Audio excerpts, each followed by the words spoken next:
Steve Dangle Podcast. Powered by Sports Interaction. Wanna bet? SDPTEN, the Steve Dangle Podcast, with your hosts, Steve Dangle, Adam Wilde, and Jesse Blake. Well, I thought we would start today's show. There's a lot happening. Treliving. What? We got Dubas news, and we also have some Nashville news, and you know, Dave's got some Stanley Cup props up already at Sports Interaction, so we got that as well. Brad Treliving's the new Leafs GM? Jim Treliving, actually, just Jim. Whoa, Yeah, best kept secret in the sport. Yeah, no, who could have? Wow, they really dropped a bomb on us. Holy. There was one guy at the party, and they picked the one guy. Man. It's crazy. So if you were the last man on earth, I would pick you to be Leafs GM. And also, you're not the last man on earth. You're just the only man we Currently unemployed. identified at all. You know, I've been thinking about that, and we're going to get into it more in a second. But given that he's the only somewhat successful candidate who is out of work, he has a lot of leverage. Like, he could probably ding them for. He's probably been like, you got to give me Dubas money minimum, whatever you were going to give him. This or not? Oh no, we can't get into it now. No, that's the whole point. One thing I need to say is that yesterday was the 10th anniversary of the Steve Dangle Podcast. It was. And I wanted to shout out my two friends, Jesse and Steve, for their enormous work and contributions over the last decade. If you can believe it, May 30th, 2013 was our first episode, third round of the playoffs. And we actually thought the Leafs were good. They had just been eliminated by Boston in, you guessed it, Game 7. And it became the summer of David Clarkson.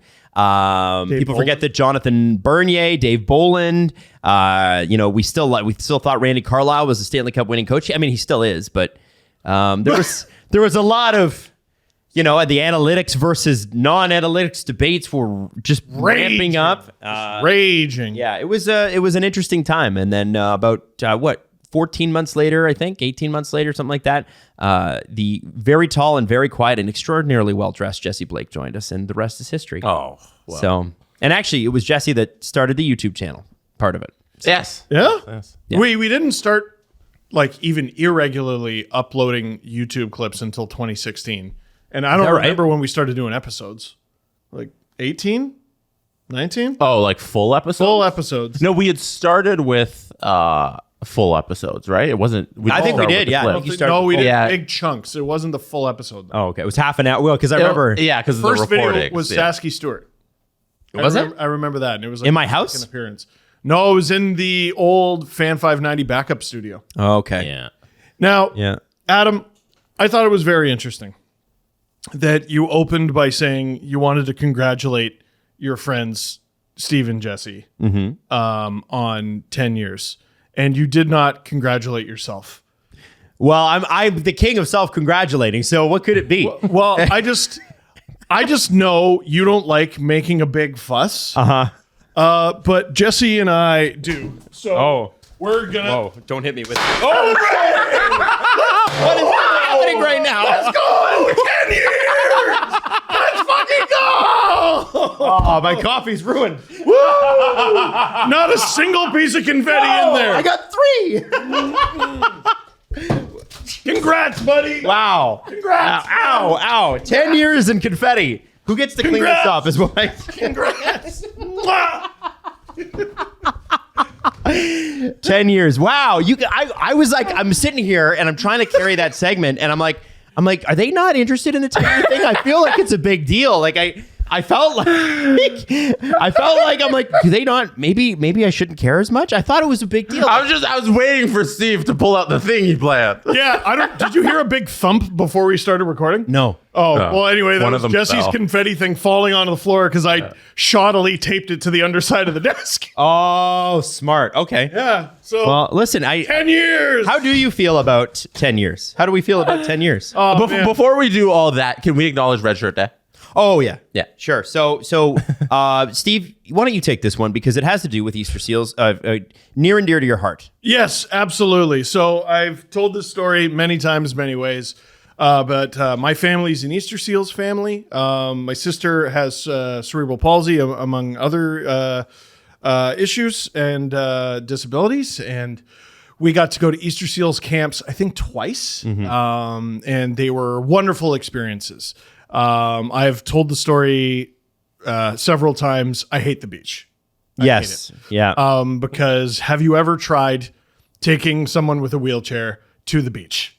Oh, I can't even imagine. It sucks. And to this day, I'm not a good swimmer and I hate the beach. So what the Easter Seals camps do is they provide families with an inclusive experience, an accessible experience that allows them to have experiences that maybe you take for granted as a family. So, we got to play on the beach and we got to do like water activities and things together as a family. And I think my parents were voted most cool. The cool parents. Oh, is that right? Because they were at I want to say it was like a Rolling Stones concert the night before we went to one of the camps, and Doug Gilmour was sitting behind them. They got good seats from my uncle. That's pretty cool. Yeah. That's pretty good. The Rolling Stones too. Like, that's awesome. Your dad must have freaked out. Oh, of course. So these camps are not free. Nothing is free. So it's, I believe, $250 a person per day. So it's $1,000 a day for a family of four to go to these camps. And I mean, it costs money to run these camps. So that's why it's so ridiculous having this conversation with confetti all over the place. That's why I'm so adamant about raising money for these families when the Eric Lindros Celebrity Hockey Classic comes around, and Red Shirt Day is about, promoting visibility for the community that needs accessibility. And Jesse, what does the official statement say? I'll read the little tweet from Easter Seals, Ontario. They can do it better. Yes. Today is Red Shirt Day. No, I love hearing about your family and your upbringing and why this matters so much to you and the show. Today is Red Shirt Day. You can show your support by posting a selfie or a group photo of you with your friends, classmates, or colleagues, all wearing red on social media with the following hashtags: hashtag Red Shirt Day, Red for Accessibility, Easter Seals, hashtag Unstoppable. Wear red for accessibility and inclusion. So yeah. So I emotion and understanding. I have an actual Red Shirt Day shirt. Adam and Jesse have New Jersey Devils uniforms. That's right. Well, because Steve's Mr. Big Wheel over at Easter Seals, and we didn't get a t-shirt. So So Easter Seals sent Steve an official t-shirt, and then Adam and I chose to wear the most red jersey, the Devil. Right. They in the letter that came with the shirt, they said also It's funny. don't say hello to your friends.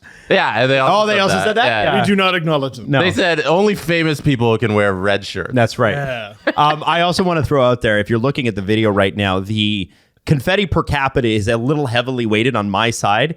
Jesse smartly fired it our direction. Jesse's got some confetti. No. I got Adam, most of the confetti. Jesse got no confetti. When Steve called me about the plan was to shower you in confetti. Because of our 10-year anniversary. Yeah, no, well, because we knew you'd hate it. You wouldn't want. I feel like you would. No, all I can think right now, this is how much of a dad I've become, is like, who's going to clean this up? I know. It's going to take forever to clean up. We're going to be fighting this for months, man. Yeah, there's no way. Like, it was a cool idea, but there's no way I'm ever going to do it again.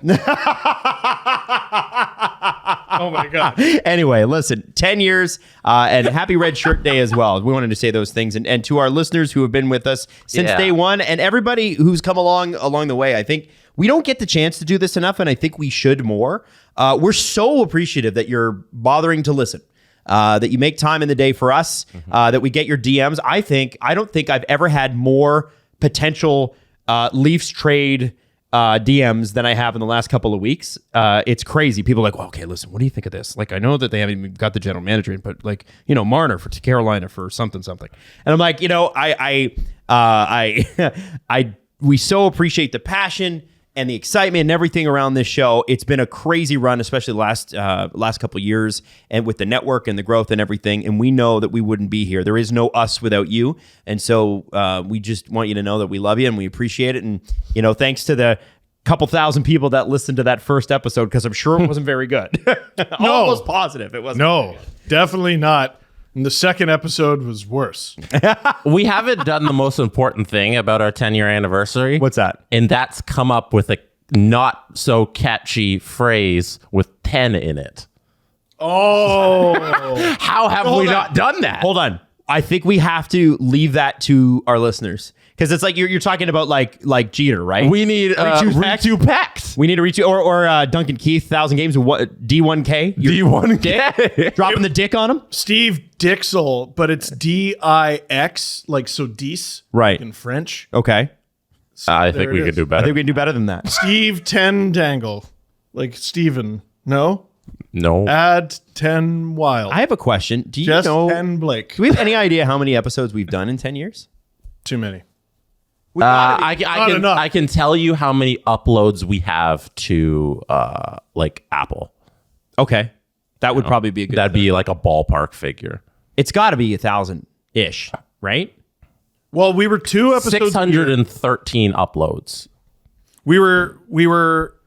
No, there's more. Well, I know there's more than that. We archived some shows So- way back. Yeah. So I think that's post 2016. Okay. 613. It's a lot of shit. So you got to add in 2 400. years. So, yeah, we got, yeah. So we're up in your 800 something. Okay. I would say. I would have thought it was more than that. It's wild. Anyway. Thank you for offering your house on 3 different occasions think to be so. our studio. Yeah. Hey, man, I was happy to do it. Well, actually, the first one is thanks to your mom. Yeah, because I was living in my mom's basement. Yeah. Listen, Freeloader. when Steve Simmons of the Toronto Sun was saying all these idiots in their basements, he wasn't wrong, and he actually came over to my basement and did the show with us. God bless him. Yeah. So One of the funniest things about Adam having the studio in his house for a number of years throughout the podcast history is that he couldn't be late. But even when the podcast was across the street from his house, Oh my God. he Yep. found a way to be in the elevator when we were supposed to be in the studio. that was at Rogers, right? Yeah, yeah. Honestly, This guy was late because of an elevator. well, because I was in that condo across the street, which was super slick looking, and had the outdoor pool, and it turned into like a nightclub. Yeah, at because night. it was right off Church Street. Yeah, man. Pride Month was the bomb there. Except, like, I've never felt more insecure about my body with those boys. Those they look like they're carved from marble. There's not a hair in the wrong place. Their eyebrows are brushed up. They're No. tan. They're They're all svelte. All of them have 46 abs. It's crazy. But So do you, Adam. yeah, somewhere. Give yourself props, King. But I remember when you're in a condo of that size, you line up for the elevator, right? And of course, being me, I had to work most of the time. I was working breakfast television in the morning, and then we would either do the podcast between the 2 shows, the afternoon show and whatever, or we would do it after. So in between, I would leave BT at 9, try to grab like a quick nap, and then try to do quick prep, and then run over and do the show for 2 hours, and then we would go on the air, Jesse and I, for another 4 or 5 hours. Man, that's like this one time when I did my 150-kilometer drive round trip twice a week. Is that what it is? From What? Oshawa? It was something like that, yeah. From Oshawa to... Is it 70 kilometers from Oshawa? It was pretty fucking far. Wow, dude. That's not the same. I mean, it's a What are little you talking about? It's a little harder. It was way harder. No, it's Adam. Describe the day when you'd also have Your World This Week. Oh, those were stupid. Come on. Yeah. Because that's also your choice to live fucking in Santa Claus My land up by choice. the North Pole. My fucking choice. You're like, how close to the North Pole can I get? I could have lived with my parents forever. Rudolph, get the sleigh ready. It's time to go into the podcast. Steve's next door. Like, fuck. Okay, so Nobody told you to live out all the way there. that was when The economy told me to live all the way out there. I think to answer Jesse's question, I used to be on this. You know, when you turn on, if you have cable, you turn on your cable box. There's always like a channel 0 or a channel 1, and we were channel 1 for Rogers. It's called Your World This Week. I don't even know if it still exists. I haven't had cable for years, but I think it would be breakfast television from 5:30 to 9, Your World This Week from 10 to 12, and then we would start the podcast, we would either have a break in between. Most of the time we did it at night, which was a problem because sometimes there would be a Leaf game on like a Tuesday. Yeah, we would record during Leaf games. It was so stupid. of us. As a result, I missed the first NHL game of William Nylander, Kasperi Kapanen, Zach Hyman, and Nikita Soshnikov. Yeah, because it was the only time we could fit it in. And I Yeah. remember, went. It was the only time in the day. oh yeah, when- you were gonna be there, and we told you, we're like, we would have. Yeah, just go. Yeah, you were like, I remember on the podcast, we were like, hey man, you should have just gone. I know. Gone it the next day. And instead, I missed that 2-1 loss to Tampa. But it was the only time of day when the three of us were free, so we had to record at night. But yeah, Adam, you would have that break in between your world this week and the afternoon show, which started at 2 or 3. Because for a while we were 2, and then we bumped it to 3. Yeah, we bumped it to 3. Yeah. So that 3-hour window was it. That was your whole day. Man, 2 to 7 was murder. Hey, honestly, like it sounds so stupid because radio is objectively like, I mean, I've worked manual labor jobs. Radio's so much easier than that. But just the absolute like brain function of okay, I'm gonna go on the air at 2 o'clock, and I'm gonna have to find, you're doing 2 or 3 topics an hour, and you have to find 10, 12 interesting ththings to talk about, and it's harder than you think, right? And keep the ratings up and all the other things you have to do. So I remember You would be a shivering husk of a man. yeah, by the pod, I'm actually excited. Let's do a show. I quickly mentioned that I'll quickly mention that today I announced that I'm leaving Virgin Radio, and one of the things I'm really excited about is being able to throwing confetti at do this show without waking up early. Like I haven't had the chance to do this show with you guys at full power. And Jesse, you remember what it was like ever. And it's kind of nice, except for when we used to do the show on Sundays. I'd walk in all cheery and happy and whatever. So I'm actually excited to like get full sleeps and do. I think I'll probably be maybe better. Dude, Maybe I'll be worse. Maybe I'll be terrible. Maybe I'll just lose all. Like I'll be so bad. maybe My you'll takes be a fucking bum. it's hard for my takes to get worse. I'll say That's that. true. That's true. So anyway, Is there something we can do? Because we can't say enough about the listeners and everything they've done for the last 10 years and everybody who's been there and riding this journey with us. Like, can we do a favorite memories from the podcast kind of in the comment section, the compliment section? Can you drop your favorite memory over the last 10 years? it's funny when we do live events like in Kingston, people will tell us, hey, I remember when you guys did this and I thought it was great. And I forget sometimes that we even do this stuff. Like when we do this show, I oftentimes forget what we did immediately after and then forget that it had happened. And so I would love to know. I know that's just how my brain works. So I would say, if you guys could tell us what your favorite moments were, I'd love to know. And we'll read some of them out on Friday. Right. Maybe That's why we need the hashtag. maybe for this summer. What's the hashtag? I don't know. It needs to have 10 in it. Well, Oh, wait, okay, give it to I got it. He's got it. The D is a 10 because the line and the 0. So tangle. So it's S10P. S10P. Oh, that kind of works. Hold on. That's shit. Yeah, exactly. Exactly. It looks like it says stop. It's also kind of perfect because it's Steve's original LFR number. PSYOP. Maddie, pull up the Pages document I love put that. there. So that's what it's going to look Why like. did you put it in Times New Roman font size 0? Like, Yeah, I wanted to visualize it. What does it look like in Courier? I need to see what it looks like in Courier. Helvetica New. No, I need Courier. Is that the hashtag? What about SDPTEN instead of N? SDP10 instead of 10. No, but I mean, instead of N. yeah, instead of N. SDP10. Do we write? Oh, so. I like SDP10. Oh, no. This one's stupider, though. Why? Like this. So we do 10. SDP10. No, mine. No, that's fucking terrible. I thought it was just the 10. I didn't know it was the actual letters. No, that's we can't do that. We cannot do that. No, SDP10N. Oh my god. No, I think it has to be this. It has to be this. SDP10, that's so shit. It's literally all letters. SDPTEN. All right. That's got to be the hashtag, right? Yes. You made a huge. Oh, what is it now? SDP10. No, This is it. it can't be. No. Please don't do this to me. So shitty. This is so Are we stupid. going with this? Then? Yeah, no, Maddie, you got it. Okay, we did. SDPTEN. Never forget that we are Dangle Navy because you guys said we should be Dangle Navy like Rihanna Navy because I hated it so much. Battleship sucks so hard. Yeah, and you guys just decided Steve hates this. Let's do it. And now my house is covered in shit with anchors on it. Now your kid wears it. My kid wears anchors everywhere. Steve, who hates the beach and Fucking hates doesn't the love beach. swimming. You can't swim. I'm getting You could swim. You could swim a better-ish little. at swimming. I could survive for 5 to 10 minutes There you go. before utter tragedy.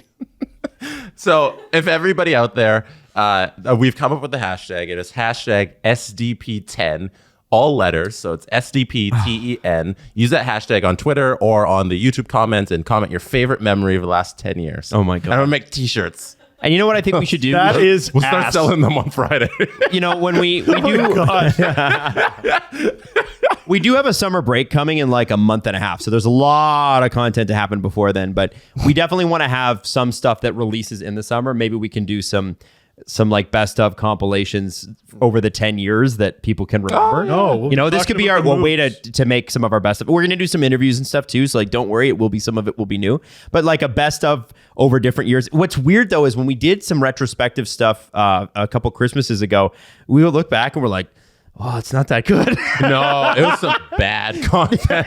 But we were younger, right? We didn't know as much. So. It's Yeah. Anyway, and what? never mind. No, What? go ahead. Okay, without blowing too much, a friend of mine who I work with at Sportsnet was like, "Man, a lot of your early stuff was pretty cringe." It's like, thanks, man. Yeah. Well, like I think sometimes in life you have to be brave enough to suck at something for a long time. And I mean, like, it's something you always say about YouTube, right? Yeah, you gotta suck. You do have to suck. Yeah, you have to be cringe to get to where you want to be. Yeah. you know? you gotta survive that era. You gotta be vulnerable enough to just be cringy and not be good at something to eventually get good at it. Yeah. That's what I'm hoping to do this summer. Like, I'm excited to have like a hobby. I don't know what it's going to be yet, but I'm trying golf out. And my whole goal right now is to get the ball in the air. Just get it in the air. Doesn't matter where it lands. You Get it in sound the air. like a prisoner at Shawshank talking about what you're gonna do when you're on the outside. That's how it feels. I'm gonna get up at 7, maybe even 8 a.m. That's what I'm going to do, man. It's crazy. It's gonna be incredible. Just you wait. So, listen, let's talk to Dave, Congrats. and then let's get into Brad Treliving's resume. Since as of right now, we know that the final little bits and pieces are being put together on his contract, and then he will be officially announced tomorrow at a press conference as the general manager for the Toronto Maple Leafs. Let's talk to Dave first, though. You can bet that with David Bastel. Brought to you by Sports Interaction. Get in the action and make a play. 19 plus. Please play responsibly. Okay, Dave. Yep. It's a big day. It's a big, big day. Obviously, with the Stanley Cup Finals on the way, we've got some really exciting props up at Sports Interaction. Can we start with sharing is caring? This is a really cool one. Yeah, sharing is caring. Of course, we talked about this last time, right? So we thought, and you know what? Apologies to the Twitter handle that sent me a note saying, which year did they share the Conn Smythe Trophy? There wasn't a shared Conn Smythe Trophy winner. My mistake. This guy right here, my mistake. I thought there was. I thought I something triggered me to say that. So apologies there, but perhaps it's this year. So a lot of conversation for the goaltender, Sergei Bobrovsky. Matthew Tkachuk's been in that conversation. So do they share that award, which could happen? I 50 to 1 if actually, you're interested. I don't Are hate you that. interested? I don't hate that. 50 to 1 is crazy. Those are crazy odds. You might as well. I'm taking anything at 50 to 1. I could make a $2 donation. Yeah. I mean, listen, I there are years where a couple of people should have won, and I think about the year that I think Crosby got it because Phil Kessel got robbed. Phil Kessel should have won. Yep. So you could have shared that year. And I think you can make the argument. Listen, it's hard for me to say that Tkachuk's got the edge on Bobrovsky right now because Bobrovsky's save percentage in the East Conference Final was like 970. It's so Like, stupid. I don't know how you argue with that, but then Tkachuk's in like, hey, I won all those overtime games, so what are you going to do about that? We got 4 to 7 of the most important games of the season coming up. So Yeah. So we'll find out, I guess. Yeah. Jesse, what are you looking up? I was trying to see, because you mentioned the shared Conn Smythe that's never happened, but there's been shared Vezinas. Yeah. Yes. I was trying to look up Kachuk- which years. Or no, not Kachuk. Sawchuk and Bauer. Who could have forgot that? Yeah. Who could have forgot? Couldn't be me. Hey, Wouldn't be me. hey. Be me. Also, I think didn't Montreal share one in the 80s or the late 90s? Yeah, but I don't remember who they were. Yeah, it was Yeah, those are the ones I was trying to look up. Yeah. Okay. Well, anyway. But it's happened. Like, there's precedence for sharing NHL trophies at least. Dryden and Alan Walsh. And that's where I was thinking. Exactly. Okay, I like that. Speaking of Matthew Tkachuk, will he score an overtime goal any time of this series? 9-1. Yes. Oh, 9-1? too. That's an absolute yes. Absolutely. Yeah, I would take Yeah. that. I would. Not take a bad bet, eh? I love that. That's a fun one. Yeah. That's So, I really like that. By the way, under Dangle's doozies, there's probably 20 something new exclusive props for the Stanley Cup. There's a lot of goal totals. There's one Martha Stewart and Snoop Dogg to be shown together. Who's going to be shown first, Brooks Koepka or Snoop Dogg in the crowd? A lot of that fun stuff. love that. I gotta be and Koepka. so definitely check that out. I love the way you guys are handling this, because usually these props are reserved for the Super Bowl and the Super Bowl. Then that's it, But like this year, you guys have come out with all these different things for the Stanley Cup Final, which is so much fun. Do you think Brooks Koepka will be excited? With his I'm eyes. really freaking excited. I have such a knees. Do you have a Mr. prop? No Blink? Yeah. Do you have a prop on the amount of NHL reporters that are going to miss events because they're either hungover or stuck at a craps table? That we do not have. don't that. have That would that. be interesting. It'd be tricky just to figure exactly the right number to put down as the winner kind of thing. But it's you know what, two pretty good cities, right? Because you're thinking that Miami's going to be hosting most of the stuff that happens in Sunrise, and well, I don't need to tell you guys about Vegas. No. So I'm so dumb because Jesse goes, he talks about craps, and I'm like, is that something Florida's known for? Forgot about the other city. Yeah. A little bit. Dave, awesome. I can't wait to find out more that you have on Friday. This is going to be exciting. Saturday night is the game. Dave, we'll see you Friday, and have a great week until then, pal. same to you. Bye. Is there confetti in your coffee? There is. I told you it's 3 pieces. Oh, that sucks. I was going to have a nice Timothy's coffee, but I can't. Do you want a new one? I'll get one eventually, but I don't want to have any of the shit that you ordered for this. Thank you, Steve. No problem. Do you remember when we were in the No, I'm glad you paused him for shitting on our the coffee. the coffee Jesse orders is garbage. It's so bad. But I remember, Jesse, you took that mic sock and you just put it in Steve's drink in the middle of the show? Out of nowhere.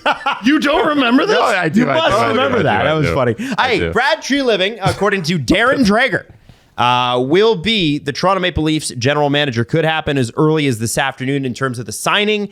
The official announcement, the press conference, will be tomorrow.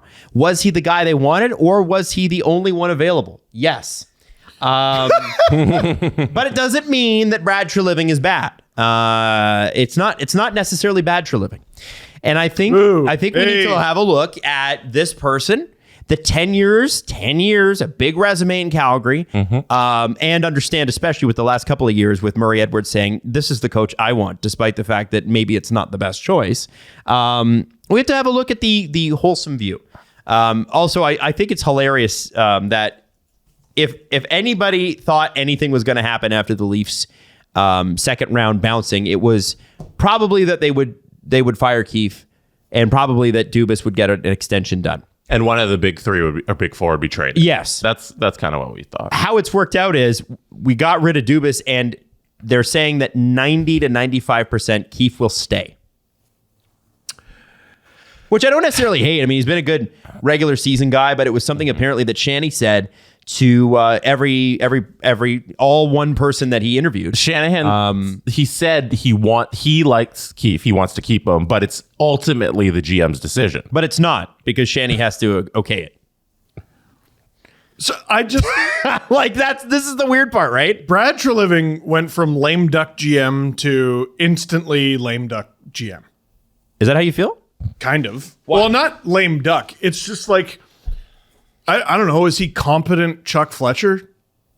Like you just I think that's not fair. No, but like Chuck Fletcher is a guy who you hire when you want him to do the things you want. He's an executor. But He you don't want to executes. do the work. Yeah.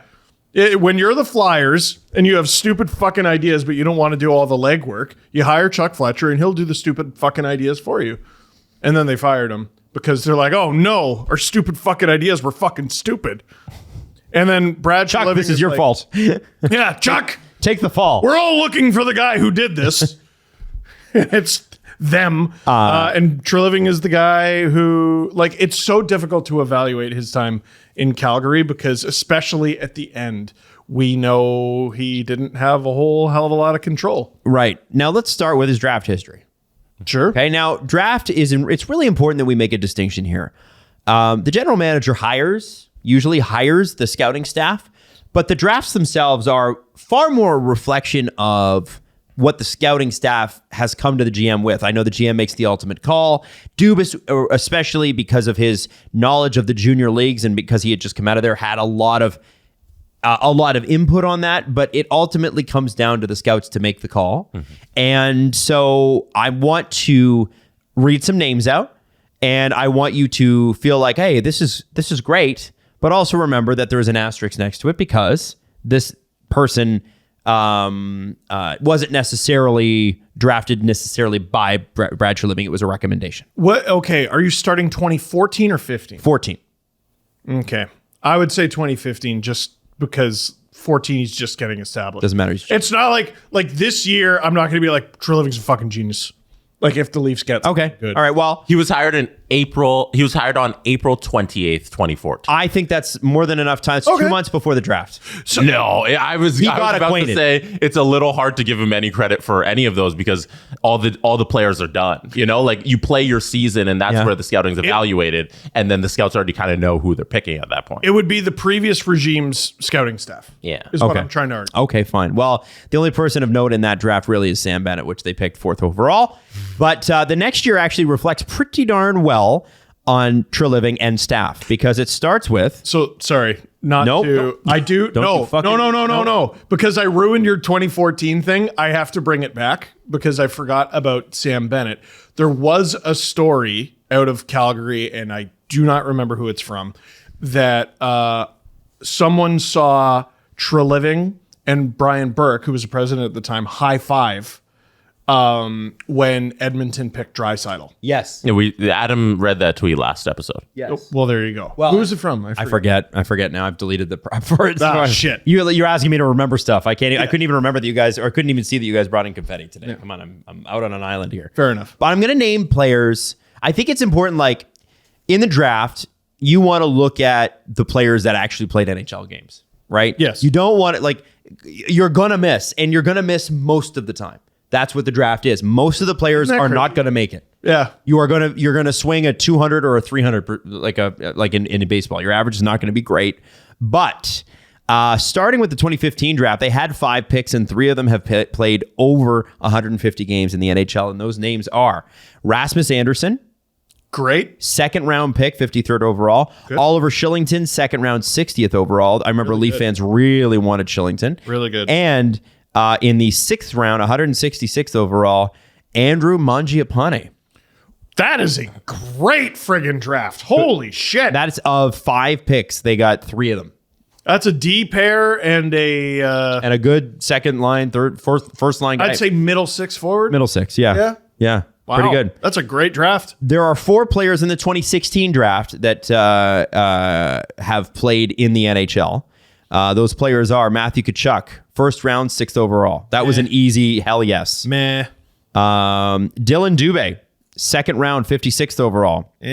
Now, here's where Treliving's got a good little streak going of the 2nd and 3rd round because Norris Trophy winner Adam Fox was 3rd round, 66th overall. I cannot believe he went to the 3rd round. Yeah, that's a tough one because people forget he was drafted by the Flames. They had to trade him. He Because goes he to wouldn't- Carolina, though, and he wouldn't sign there either. Yeah. He wanted to go to the Rangers. He forced his way to the Rangers.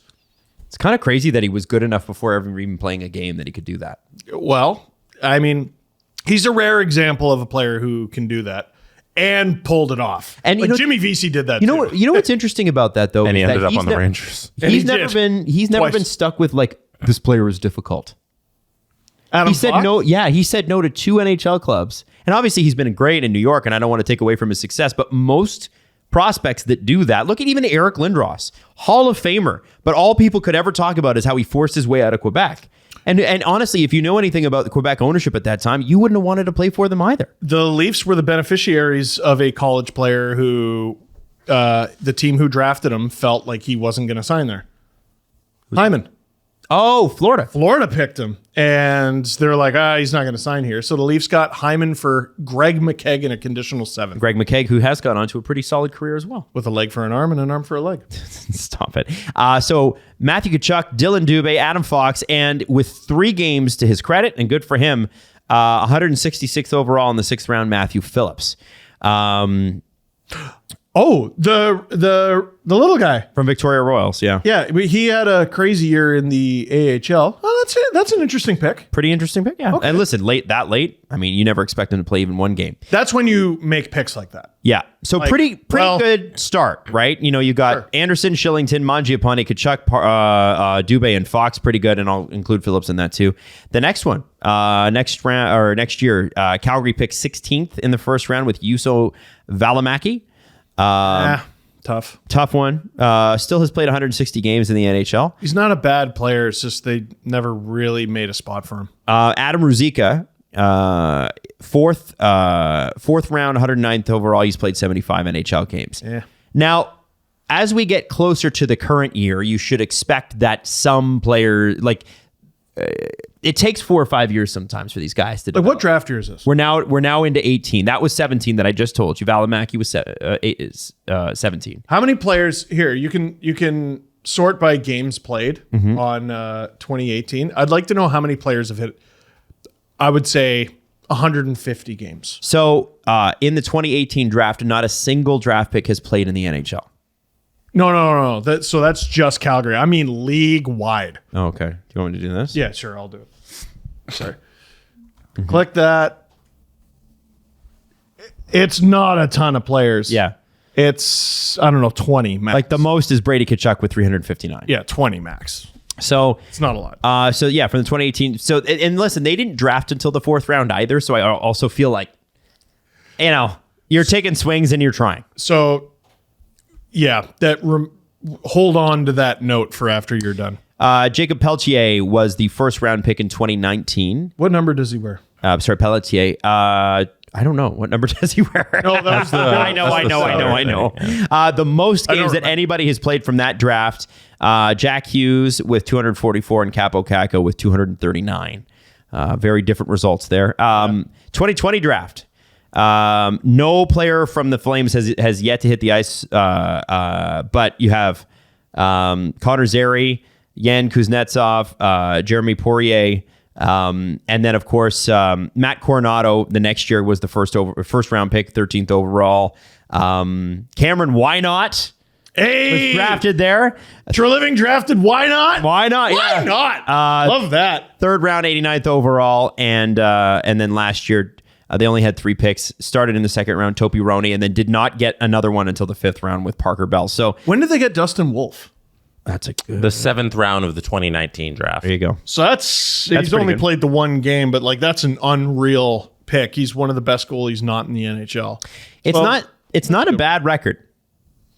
It's really not, and his draft record is kind of funny, a little bit. Like Dubas's, because this is a team that for a lot of the time he was there was going for it. And he actually, what Treliving I think has a poor record of is a ton of the picks he's traded away. The other team used those picks and hit. Right. Now, there is a fascinating trade because I was looking through this today too, Adam. Okay. Yeah, because we're going to do trades and free agency signings too. Treliving acquired Michael Stone from the Arizona Coyotes Oh, I remember that. in exchange for a 3rd and 5th round pick. So that's not a high price, even though Michael Stone, people like him, people don't like him. 3rd and a 5th round pick, that's not a high price. Both of those picks are starting goaltenders in the NHL. Who are they? Neither of them are starting goaltenders for the Arizona Coyotes. Of course not. The 5th round pick is Akira Schmid. Oh, wow. Okay. The 3rd round pick is Stuart Skinner. Wow. All-star and friggin' Akira Schmid, who you never know. A lot of these picks hit. They gave a second to Ottawa for Curtis Lazar and Mike Koska. Yeah. And there was a 2017 second rounder, Alex Formanton.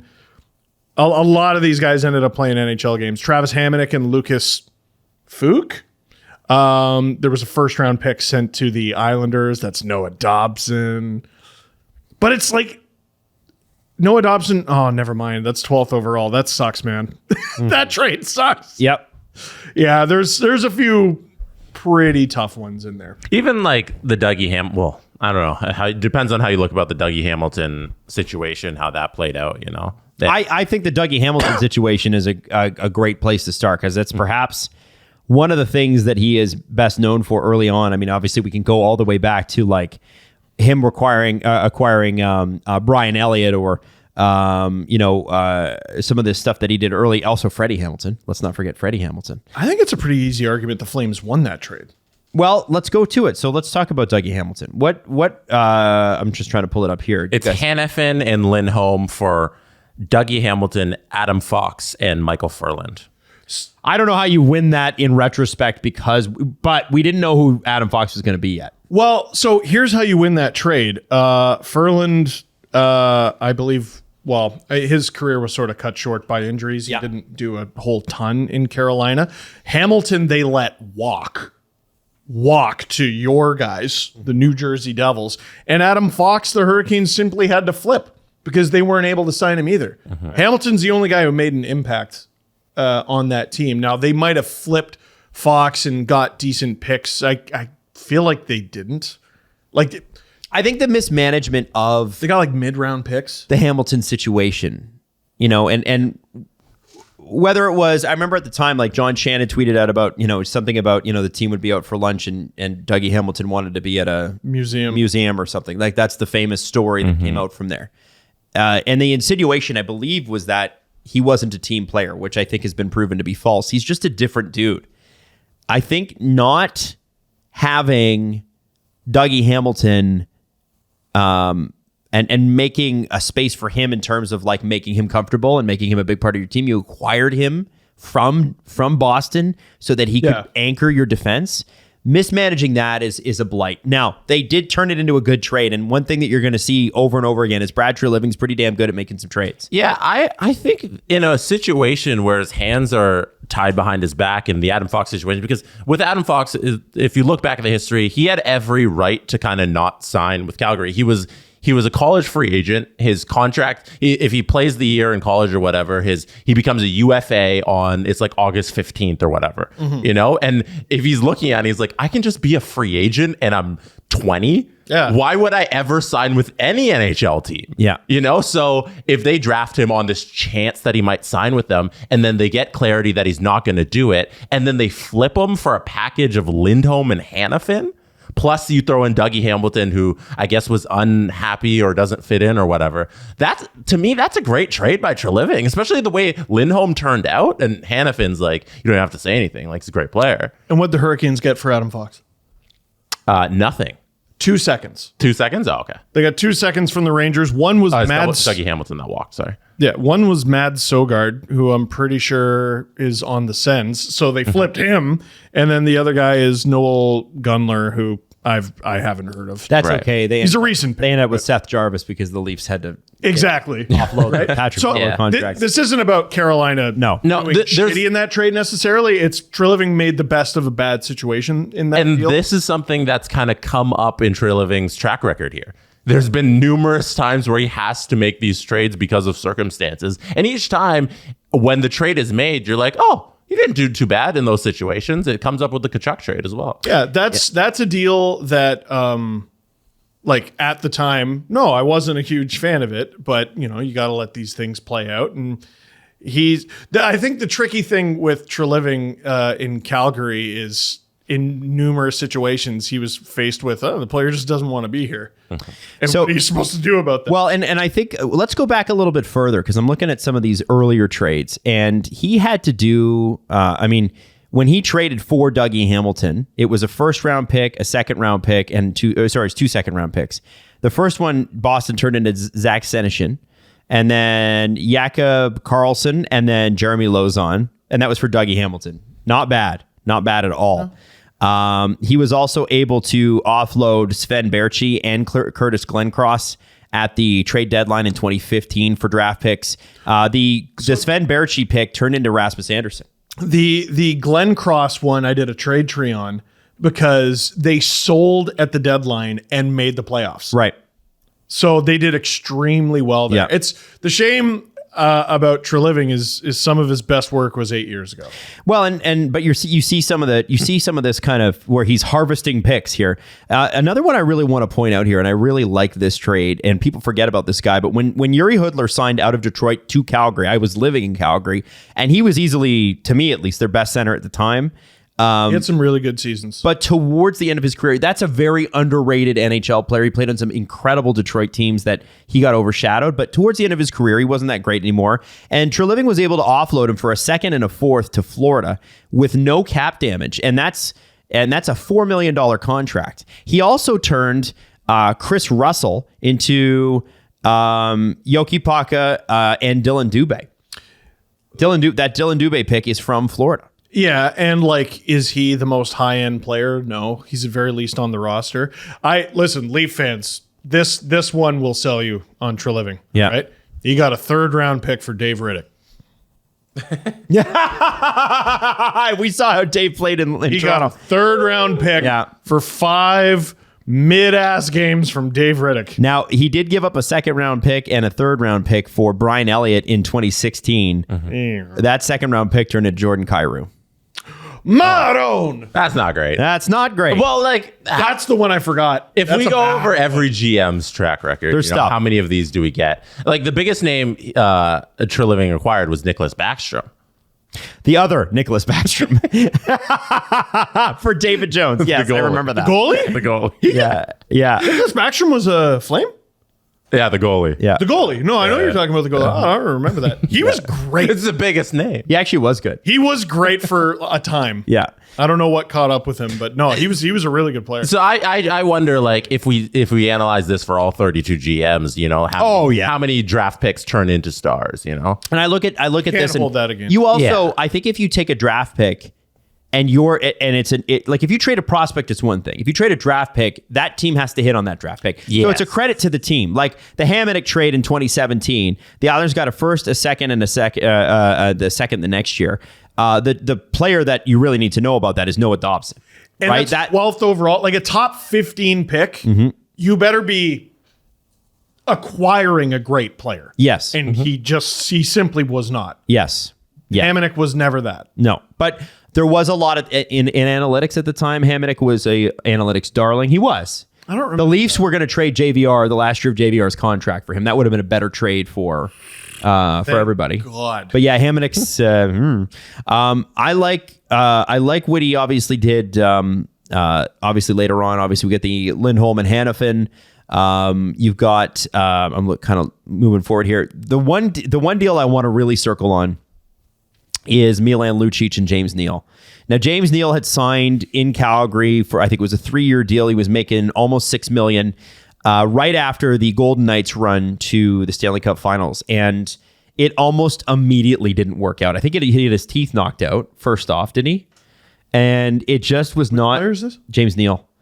And obviously the Milan Lucic deal came, that contract happened with Peter Chiarelli, and he was supposed to ride shotgun with Connor McDavid, which, LOL, in retrospect, there's no way he would ever been able to keep up. Don't let your players be the GM. But James Neal was the real deal. Well, you would expect after that run. He had a great run with Vegas. He really did. And he had some great years in Pittsburgh before that. You can't really fault the Flames for doing it, but there was not really a culture fit there. They just did not get along. And so he trades for... Wasn't that Bill Peters? He couldn't get along with Bill Peters? Yeah, it's probably Bill Peters. We'll talk about the coaching picks. Well, But the trade in itself, no one has ever accused Milan Lucic of being a bad teammate. And That's fair. And he was tough. Was he too expensive? Absolutely. But they had to get James Neal out of town, and that was the only way they were going to be able to do it. So that Lucic deal just expired. That's tough. So speaking of just expired, this is the concerning one from Kevin Papetti, and it's a great point from a great mind. The Flames are paying, and Brad Treliving did all of this, Huberdeau 10.5 until he's 37. Kadri $7 million until he's 38. Yeah. Weegar 6.25 until he's 37. Markstrom $6 million until he's 36. Wow. For context, Tavares will be 34 when his deal expires.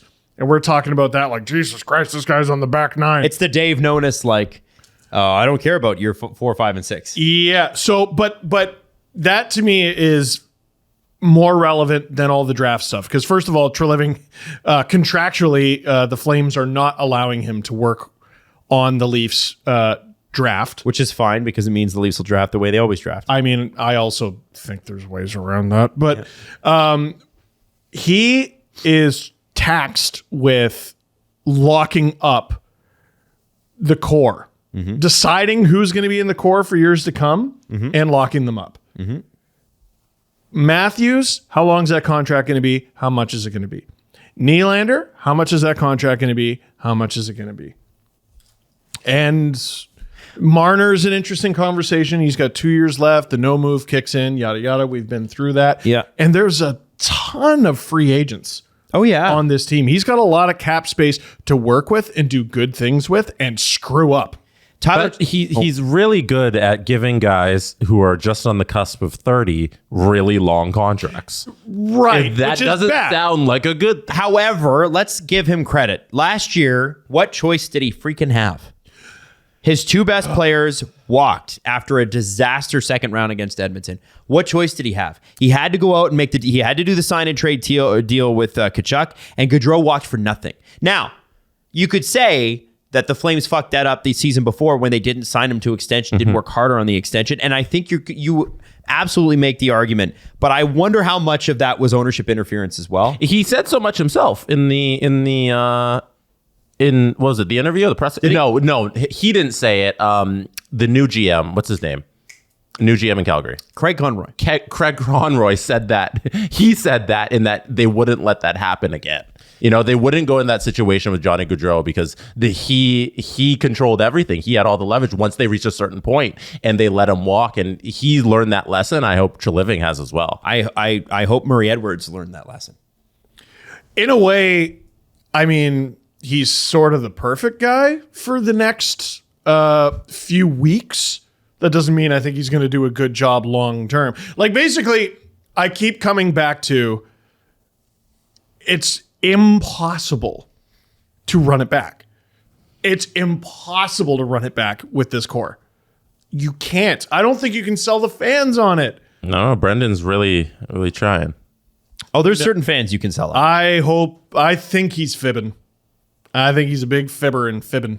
I'm looking at just to backtrack onto the contracts. Like, I don't like Blake Coleman having a no trade clause and sticking around till he's 35. That's not a good one either. Kadri, like you already did the Kadri and Huberdeau ones, and Mackenzie Weegar, like he's going to be 37 when his contract expires, and it's all of them are north or in and around $5 million or higher. He's handed out a lot of long-term contracts to guys going into their 30s. And he had to do like the Weegar one he had to do, and the Huberdeau he had to do because he had just traded for them, and they're looking at him going, well, you just traded for me, so my price is up. Huberdeau was coming off a record-breaking year, and you can't let him go for nothing. You can't trade for that and then let him go for nothing. And then Kadri and Coleman. Well, I mean, Kadri, everybody wanted Kadri. It was who could fit Kadri, right? I think there was a deal with the Islanders that supposedly fell through, right? Everybody was expecting him. Kadri? Kadri. I think he was supposed to sign with the Islanders. Well, so Treliving tried to trade for Kadri, and Kadri shot it down. Oh, yeah. Yeah. For a fan. TJ Brody. See, and I think... And that's going to be a fascinating situation, because if you're TJ Brody, you know this guy tried to trade you. And he's coming in. I want to say this too about the Flames. We were having a chat in the CJ Show WhatsApp chat that we have. Horrible. And one of the things that that Julian was kind of saying, and I kind of agree with, is that I don't look at the Flames and think the results they got this year is what they are. And I think when we look at Brad Treliving, yes, it's a results-based business. 1,000%. I was hardcore on Dubas for that. But to be honest, we all know that the coach didn't fit. We all know that the goaltending was all of a sudden terrible. We also all know that they lost 17 overtime games. That's 17 more points. Even if they got half of them, that's 8 more points. They're in the playoffs. Yeah. We did, before I think Treliving was even rumored to be in the Leafs conversation on account of Dubas was still the GM. We did number of goalie appearances in Dang It videos. And Markstrom led by a mile. I'm pretty sure he had 7 and no one else had 4. And what is he shocking at? What's the one thing he's really shocking at? If you're a goaltender, tag the goal! Do you remember, by the way, the play that kicked that off? Who was the first? When was the first time you said that? I don't remember. It was, years ago? Do you remember? It's over the pandemic at some point, but I don't remember when. Well, it's a good line. It's relatively fresh. I don't go, this is going to be a hit. But Markstrom is a shockingly bad puck handler. Stay in the fucking net. Yeah. Stay in the fucking net. And I don't think... number of times he did that in 1-goal games cost them a playoff spot. And the idea that Huberdeau is going to be a 66-point player when he never really has been. He's always been more than that on shitty Panthers teams. The idea that Kadri's going to have a down year with all the injuries he had. His back was literally stapled together by the end of this year. Yeah, it's bad. There's so much that went wrong for the Flames. It's not hard to see if they're challenging for the division next year. Are you going to be that surprised? Well, so that's my question. If the Flames change their coach, like Treliving supposedly wanted to, and they're fine again, does that change your opinion of him? Or is it just, no, I don't care. He's the Leafs GM. I only care about him. And he's not Dubas. That's the other problem. Brad Treliving's the biggest mark against him with a lot of Leaf fans is he's not Kyle Dubas. That's the reason some people are going to love him and the reason a lot of people are going to hate him. I'm in the middle.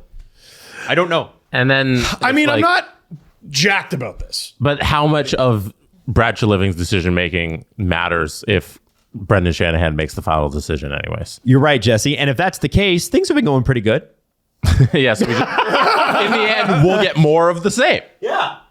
I mean, the de facto GM is Shanny. Well, and the elephant in the room is the Flames were just as futile in the playoffs as the Leafs, if not more. Yeah. Right? So... No, exact same. I think they won 2 rounds? Yeah.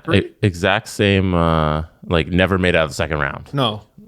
They've gone the far, same amount. They went the far. They went the far. They went the far. They blew an enormous lead in game 1 against Edmonton, won the game 9-6. People forget that. And then lost 4 straight. And don't forget, too, that this is a guy that got Tyler Toffoli for Tyler Pitlick and Emil Heineman. Jesus. Good deal. Yeah, and it included a 1st-round pick, a 5th-round pick, and a 4th-round pick. We'll see what Philip That's Massar burying the lead a little. But I mean... Who's the 1st-round pick? Philip Massar. Oh, that's... Yeah, I mean, who knows? Pretty good. I think it's a who knows, but I think Toffoli's worked out for them. Yes. He's been great. Yes. This is on the trade front, which is what the Leafs absolutely need to do, and you were saying this earlier. I like this resume. I can't lie to you. I like the resume. It's bold, at least. Well, I think that's what they fucking need. Yeah, he's made at least 2 very bold decisions that the most recent one has not gone great. Let's just say it. Yeah. The Hanifin Elias Lindholm one, it's gone pretty well. Can we talk about the hiring process? Let's do it, Jess. Why was no other human being on earth even considered for the Leafs general manager? So that's not totally true, although I know you're being facetious anyway. Mark Bergevin got a Zoom interview. Was Zoom interviewed, yeah. And I think there was one more, and I don't remember the name. Yeah, so they flew in one guy, had a couple meetings with him. That guy's Brad Treliving. And then the other candidate, they had a Zoom meeting. I think one guy was considered the whole time. Brendan Shanahan saw Brad Treliving got fired. Kyle Dubas, I can move on from him, and I want that guy, and we're going to go, and we're going to get that guy. Do you think that's how it went? Because I want to ask you this. Do you think that, you remember after Dubas's press conference, that infamous Monday, two Mondays ago, it's only a couple weeks ago that this all happened. It's crazy. Unbelievable. So Jesse, I want to ask you this. So Shanny's driving home, and we've talked about this many times, driving home, and he's not feeling confident about Dubas wanting to be GM of the Leafs or his confidence in Dubas as GM of the Maple Leafs. Is his mind going, well, we'll just get somebody else, or is it we'll get Brad? No, I think I'm like pretty confident that when Brendan Shanahan made that decision that week, with Brad Treliving already been fired for about a month at that point, because he was fired in mid-April, and this happened end of mid-April-ish. So there had been a month of Brad Treliving sitting on the sidelines. Brendan Shanahan knew in his back pocket, if I make this weird decision all of a sudden to get rid of Kyle Dubas, I have a GM that I want that I can put in place right now, because he'll take this job. He's a guy I want to hire, and I can always do that. Here, I'm going to simplify it. Is there a visible Boston pizza from the gardener? I think that's how he chose this man. I'm going to get the son of that guy. He saw the Austin pizza thing, and he said, exactly. Oh, because Boston Pizza changed their name to Austin Pizza. Yeah. It's like, you know what? I honestly think a lot of the decision making with Brendan Shanahan went into it. He's like, I got a guy. If I don't need this guy, I got a guy. And then when they went through the hiring process, that just kind of proved the point in that nobody else was ever in contention for this job. Do you get the impression he's a difficult guy to convince of different positions? Like, I don't know. It just sort of seems like he had his guy, and that was it, because that was his guy. And like, he made up his mind that Kyle wasn't the guy. And guess what? You're no longer my guy. You know who's my guy? The one guy I've thought of. That's my guy. Who did anyone try to talk him out of it, and how did it go? That's what I don't think anybody asked him a question. Because they knew there'd be no point? Because he had a guy. A decade, and they haven't done shit? He had a guy. And they went through this whole thing, and no other names even came up to be like, oh, they're in contention. Like, we heard about, the Bergevin Zoom interview and all that, but like Botterill wasn't there. They didn't do Tulski at all. Matthew Darche isn't in consideration. Nobody. Like, how grateful is Marc Bergevin that he didn't waste money on that flight? Yeah. He's like, thank God it was just an email with the Zoom link. Yeah. He's like, he's on a park bench. It's all windy. He doesn't care. So even we heard there was some Doug Wilson rumors that he was looking to interview for the job, and then that was pulled back. Yeah. And then we heard like, oh no, he was never really up for it. So it was always one guy. That's a bad way to hire somebody. I wonder how much of that is people in the organization like floating those names just to see if the public get behind them and be like, oh, Brendan, see, look at this. And no, we're going with this guy. We're not going with Kyle. Yeah. And it doesn't mean that Treliving is the wrong guy for the job. I just think when you're doing your due diligence, you should actually do due diligence and reach out to more than one person. Yeah. I mean, it's the Leafs always talk about the Toronto Maple Leafs, and this is a prestigious thing. And, a big knock on Kyle was he gave the Leafs the impression, even the slightest shadow of a doubt, that he might not want to be the GM here. Mm-hmm. And that's because... And they said, how dare you? And they said, how dare you? Because, which I'm not even sure is the worst position to take. It's a prestigious job. It's a difficult job to get. A lot of guys would kill to be in that position. And they proceeded to not interview the list that I assume would be long of guys who want to be in that position at all. I will say this. I think Brad Treliving's a little nuts. And I like that about him. Why is that? Because he was the GM in Calgary, a Canadian market, for 10 years. almost 9 years. 9 seasons. 9 years. And he had the chance to go almost wherever he wanted and live a quieter, more peaceful life. And he decided, no, I want to go to Calgary's craziness times a million. Just based on population size. And just, I want to be the GM of the Leafs, where if I trade a prospect whose rights are running out for a conditional 7th, people will analyze it. There'll be 40 articles written on it. They will lose their minds. I'll make a whole video about it. If you re-sign Dennis Malgin, I'm in your fucking walls, Bradley.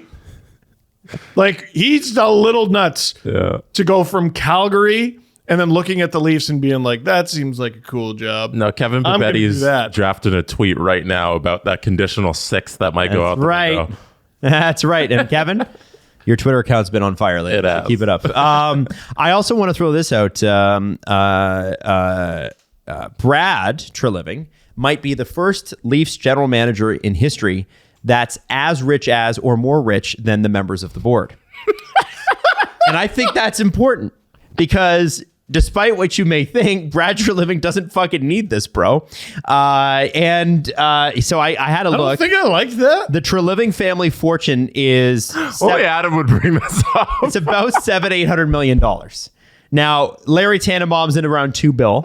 This is an Adam Wild ass opinion. I think it's important, man. Yo, seriously, if you're going to walk into a room with a bunch of rich people, which is what every board is of any major corporation. And here's the thing. MLS isn't just a major corporation on its own, and it is. But it's also 30% owned by a guy with $2 billion to his name. Then it's owned by one company that's worth somewhere in the neighborhood of, they're saying, $30 billion, and another company that's worth $45 billion, which is Bell and Rogers.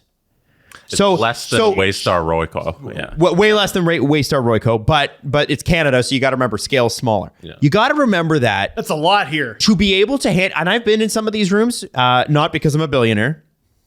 But you walk into rooms with executives like this, there is a way that you have to handle yourself. It is a little dog eat dog, and this guy, he was born into this. He his father has been extraordinarily successful. If Brad's dad had been a coal miner, Brad has had an outstanding, unbelievable career. And the fact that he's gone and done all this, despite the fact that he's probably never had to work a day in his life, is really impressive. Good for him. But I just want to say that I think that it does help when you have some experience with navigating rich people, because they're fucking different and weird, man. They are. And I think it's a weird. I know that's weird, but potentially valid point. It's also very valid. Like this is like, you guys know, like, okay, when you see a CEO of your company, like if you work for like a major corporation, your CEO comes by. I remember at Rogers when Mirko Bibic is Bell. When Joe Natale was the CEO of Rogers, and he would come by, we would know 3 days in advance, and they'd tell us to clean up our desks, and they'd tell us to make sure that you shake Joe's hand and make sure you do this and say hi, whatever, all the things that you're supposed to do when your CEO comes by. This guy knows what it's like to deal with people who are treated like that all the time. Mm-hmm. I'm telling you, dealing with a board is a lot different than dealing with your boss. It's so much different, and I think that may be an asset for them. I was disappointed when I met Joe Natale. Why? My hand disappeared in his hand. He had big hands. I was disappointed because he wasn't wearing a big red suit with a giant white beard. Why? You thought he was Santa Claus? Well, Joe Natale is the Italian version of, you know how there's Father Christmas? Yeah. Joe Natale is Santa Claus in Italian. Is that what Natale means? No, his name is just literally Joe Christmas. Is that really his name? Yeah. Oh, yeah, Buon Natale. Yeah, Buon Natale, yeah. Merry Christmas. Oh, Yeah. you're right. Joe Natale is Joe Christmas. So funny. That is really funny. And I thought I was meeting Father Christmas. And I wasn't. And also, I've never met him. I made that up. The new CEO, by the way, for Rogers has been there since 2021, and he's another of your kinsmen, Staffieri. Tony Staffieri. Yeah, he's the one who was let go and then brought back 6 months later when the family stopped fighting. Well, that's because he is. Yeah, there was a whole. It honestly, it was like Succession played out. It literally. And Staffieri has been a good friend of the family for a long time and long tenured there. And he was supposed to be the guy several different times, and now he actually is. So it's kind of interesting. But it's why? What, are you uncomfortable because you work there? I didn't say that. I mean, I didn't say that. That whole episode was fucking bonkers with the fight at the top and the going to court and you mean the real life thing? Oh, you're not talking about Kendall. Yeah. No, I'm talking about the real life thing. That was crazy. I read it. You read it. There you go. You have no opinion though. So listen, I also want to throw this out there. Let's talk about the Treliving family a little bit here. And why does this matter? Jesse, I'm going to send you a tweet, and I think you should see. What is happening? This is going to blow your fucking mind what I'm about to show you. Okay? Jesse, you were at the game with Kawhi Leonard hitting that shot against the 76ers. Boo the 76ers. I was at the shot. You were at the famous shot game. Yes. And now Nick Nurse has abandoned us. I know. Gone to the other side. I know. I don't know. He's dating our ex. What a jerk. I don't know if any coach has ever been more in a player's fucking walls and floorboards than Nick Nurse in Joel Embiid's. But they're fans of each other. Now, Jim Treliving. That shot wrecked that guy. Jim Treliving is actually in the Kawhi picture. Oh, yeah, you're right. I forgot about Isn't that nuts? Jim Treliving was courtside and not as excited as everybody else when it was going in, but you could tell he was probably in it. He is very literally the only person in this photo not watching. He's got resting business face. So there's one person looking up at the Jumbotron, and he's looking at, Ben Simmons, maybe? It looks like he's probably looking at the Jumbotron as well. I assume the shot, because of the angle, is probably blocked by the backboard, so he's watching it on the big screen. Maybe. But he has no reaction to the Jumbotron and the shot bouncing up and down.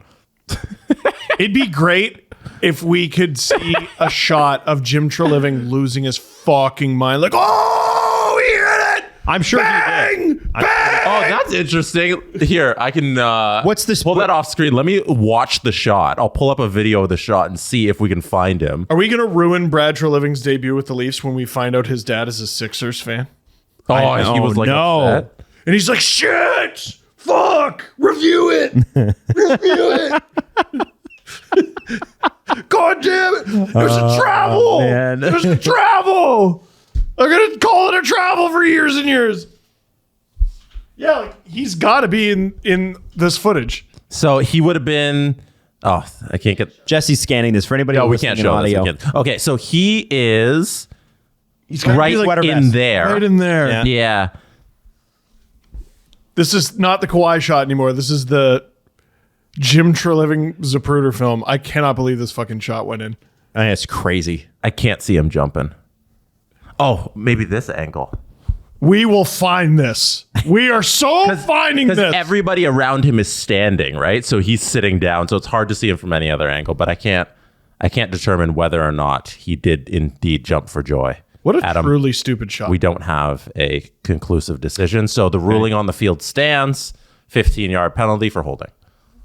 I can't watch that shot enough. Oh, yeah, it's great. I just can't. I can't. Thank you, by the way, for bringing in a giant poster of the shot for The Office. Yeah, you're asking about it. Yeah, you wanted me to pick one up, and I was like, I have one. That I'll bring it in. That shot happened right around the time that Everly was born, and so we're probably at the 4th year anniversary of that shot, or close to. May 12th. May 12th. Oh, there you go. May 12th. Wow. Yep. Jeez. Wow. Yeah, it's bonkers. I remember being like, I remember that championship run, and mostly I remember being up late with Everly, who would wake up every 2 hours because that's what kids do. Anyway, it's a fascinating time to be a Leaf fan. I don't think the sky is falling by any stretch. What I want to know, I'm less interested now, and I really haven't been totally interested in who's going to be the GM because we knew who it was going to be. My personal opinion now is, what is the direction?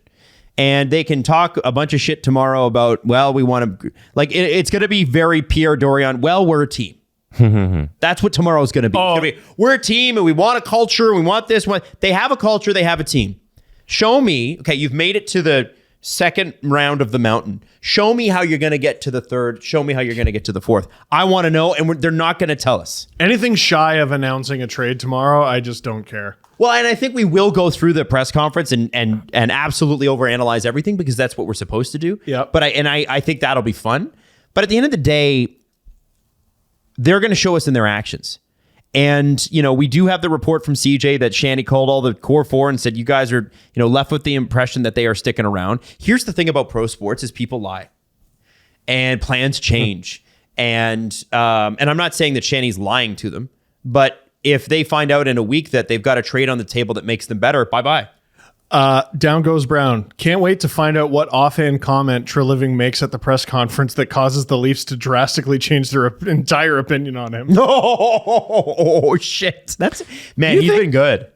Do you think Brendan will speak as well? Do you think it'll be the two of them up there? No, Brendan will do the intro. Do you think he's going to field questions? And if so, do we get Dubas questions?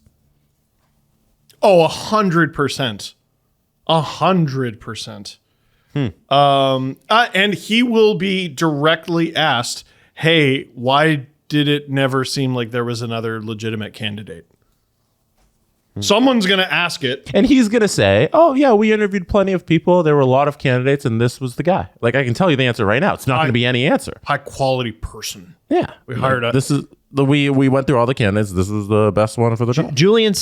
Julian did say that he really loved his interactions with Brad. He's like, for what it's worth, I was sorry to see him go. Yeah, I've been poking around and a lot of good person stuff, so that's good. I know, like, people at MLSE were very sad, and not because, like, oh, Dubas was probably going to make a big trade or something like I don't think that gets them happy or sad. I think they were sad because a guy who treats them with respect and dignity on a day-to-day basis is leaving. Right. And that wasn't always the case in hockey, and especially with the Leafs. No. And like Lou, who I don't know if he ever treated anyone badly, there was definitely an air of fear. Sure. With regard to him. So there wasn't quite that with Kyle, but I hear a lot of good things with Treliving as a guy. So hopefully this is good news for the people who work at MLSE who do a really, really good job, even if the team on the ice doesn't always. Yeah. No. Luke Fox did say that Treliving has already made contact with Austin Matthews' agent, Judd Moldover. Or Moldaver.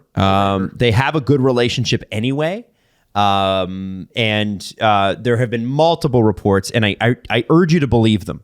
For some reason, everybody believes the Brian Burke comment from like 4 years ago where he was like, hey, he's going on Arizona. He got in our walls. Stop it. Austin does want to sign here. And Treliving and Moldaver have a good relationship. They're already talking, and he hasn't even signed the contract yet. And Austin just wants to know that this team is going to win. And same thing. We all want that too. Austin desperately wants to play in an abandoned Radio Shack. No.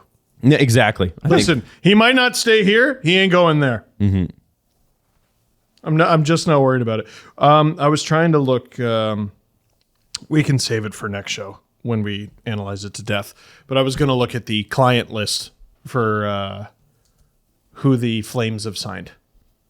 So last show, I talked about Dubas and if he takes the job in Pittsburgh, which now seems up in the air, the Leafs are inevitably going to make a trade with them because former GM gets fired, goes to another team. They always bring over someone. Mm-hmm. Always bring over someone. Now, who's Brad going to try to pry out of Calgary? Oh. Is my question, right? Like, who are him and Craig Conroy going to make a deal regarding? Question. I think there's an interesting potential there. That's it. Yeah. And you want, I think Pittsburgh, Calgary instantly become potential trading partners. I want to bring up the Dubas thing because Mark Madden on 105.9 The X in Pittsburgh was saying yesterday that according to one source, they had one source saying the deal was almost done. Just a few things. What have you heard? And that's why you get more than one source. Well, Frank Saravalli was reporting that it's not done. It's not done, and there are whispers out there that Dubas straight up rejected the offer. Interesting. So it is picante. And I will say, like, a lot of people aren't in love with the fact that it seemed to be Brad Treliving right from the beginning. But that's what Pittsburgh's had with Dubas, right? like, Pittsburgh seems to be the dam, right? Pittsburgh is what's holding all of this up. And Dubas is now holding Pittsburgh up, which means Dubas is holding everybody up. Do you think that I don't hold that against him. It's his right. Pittsburgh could easily just be like, you know what? We can't wait any longer. Let's move on. do you think But they're not doing that. They want this guy. they want him? And maybe I'm assuming usually it's money. Like once you got the money figured out, you can figure everything else out. Family situation. You got to figure out. Pittsburgh's a great city for your family, and if you're worried about getting back to Ontario, it's like an hour and a half flight. I don't know what his wife does for work. You got to figure out where your kids are going to go to school. It's a tricky thing. Sure, but that's not holding up this deal. You figure throwing all it the out rest of that out. It's money that's holding up this deal. That's 100%. That has to be what it is. Fenway? Here's my thinking. Is it possible that Dubas was expecting one number and got another? Or has he just readjusted his number completely because the Leafs were presented with a new compensation package? And I wonder if he thinks his market rate is higher than what the Leafs or potentially maybe the Penguins are willing to offer? One thing Dubas has as well is leverage on a whole bunch of other teams, because a report that came out yesterday, I believe from Frege and 32 Thoughts, is that there are some teams in the league not considering letting go of who they have within the organization, but restructuring so that there's a position in their organization for Kyle Dubas. So whether it's an assistant to the president or if it's an adjacent GM president role within that upper echelon of hockey management, there's a lot of teams within the league right now who just want to bring Kyle Dubas into the organization for his knowledge and for what he can bring to a hockey team. So he has so much leverage here with Pittsburgh to where he can say, I can go to the Lightning and just be an assistant and hang out, and be a consultant to the president. And just get paid a whole bunch of money and have an easy job. So Kyle Dubas has a lot of power right here. So I'm not surprised that the contract negotiations are taking a lot longer than we thought they would. The other one is there are multiple suitors for the Ottawa Senators. These owners are not going to be going in with their pants down. They are going to be, they're going to have presidents and or GMs already in place. And I wonder if one of the suitors for the Ottawa Senators, I don't know which group, ponied up some cash and said, Kyle, you can have a position running your childhood team. Which he already did because he ran the Sault Ste. Marie Greyhounds. Greyhounds. Sorry, your other childhood team. That is his childhood The Ottawa Senators. The Ottawa Senators, man. What do you do? Because you don't know who's going to win. And then you could potentially be out of a job, right? Like teams are really going to have to restructure. There are jobs for Kyle. There are jobs for Kyle, but like there's some really good ones available. Sure. You know what I mean? And there's other ones that are really good too. They're going to be filled. No, not for a talented hockey guy who's going to be in the fraternity for the next 50 years. So the other thing here, Platinum Seat Ghost made a really good point on Hockey Twitter. Like for an organization that gets clowned on at absolutely every opportunity, boy, people sure seem to like hijacking former Leaf staff. Like how many assistant coaches? Well, we had Spencer Carberry. He's going to be the head coach of the Capitals. How many assistant coaches have moved on? All the players claimed off waivers, and now people tripping over themselves to try to get Kyle Dubas, who supposedly did such a shit job, can't get the team over the hump, and all these teams aspiring to have playoff success and win the Stanley Cup are like, Kyle, they're wearing out the knees in their pants, begging and pleading with him to come and join their team. I just think it's funny how. I think the Leafs employ some very smart people. And can't fucking win with those smart people. Fuck. Try analyzing the Toronto Maple Leafs. It's impossible. Yeah. It's impossible. Yeah. It will be fascinating to see what happens. You've heard us talk about this before. It's the 4th annual Lauren Wright co-ed slow pitch tournament in honor of Lauren and in support of the Kids Help Phone and Bereaved Families of Ontario Durham chapter. The tournament is held in memory of Lauren Wright, who was lost at the age of 18, May 28th, 2014, to suicide.